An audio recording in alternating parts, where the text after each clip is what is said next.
গরমকালে দেখো সবার ঘরে ঘরে জল দরকার, কিন্তু একটাই আমাদের এই জলের ব্যবস্থা। এখানে জলেই হয় না।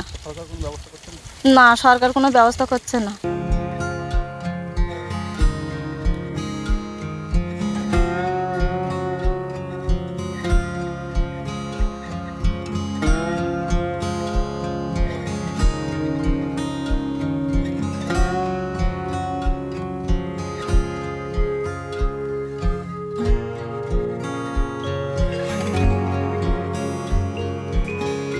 হিন্দলগঞ্জ সাহেবখালী এলাকার মানুষ, বিশেষত চারালখালী গ্রামের বাসিন্দারা পানীয় জলের চরম সংকটে ভুগছেন। কিলোমিটারের পর কিলোমিটার পথ সাইকেলে করে এসে কাছারি পুকুর থেকে জল সংগ্রহ করতে বাধ্য হচ্ছেন তারা। স্থানীয় বাসিন্দাদের অভিযোগ, পুকুরের এই কাদা ও গন্ধযুক্ত জল খোলা আকাশের নিচে অস্বাস্থ্যকর পরিবেশে কোনো মতে শোধন করে পান করতে হচ্ছে তাদের। বিশুদ্ধ পানীয় জলের অভাবে তাদের জীবন দুর্বিষহ হয়ে উঠছে।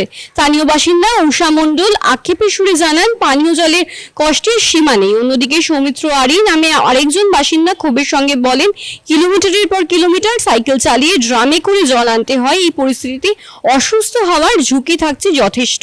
এই বিষয়ে Prince Hasnabad sub division engineer জানান, এই এলাকায় জল সরবরাহের সমস্যা রয়েছে এবং নতুন করে জল প্রকল্প তৈরির পরিকল্পনা চলছে। সাহেবখালী গ্রাম পঞ্চায়েতের প্রধান আশুতোষ কামিলিয়াও পানীয় জলের সংকটের কথা স্বীকার করেছেন। এই দ্রুত সমাধানের আশ্বাস দিয়েছেন। বর্তমানে স্থানীয় বাসিন্দারা অবিলম্বে বিশুদ্ধ পানীয় জলের স্থায়ী সমাধানের দাবি জানিয়েছেন। উল্লেখ্য, কয়েক বছর আগে মুখ্যমন্ত্রী মমতা বন্দ্যোপাধ্যায় সুন্দরবনকে ঢেলে সাজানোর প্রতিশ্রুতি দিয়েছিলেন এবং সেখানে একটি মন্দিরও উদ্বোধন করেছিলেন। তবে চড়াওখালীর এই জল সংকট সেই প্রতিশ্রুতির বাস্তবায়ন নিয়ে বড় প্রশ্ন তুলছে।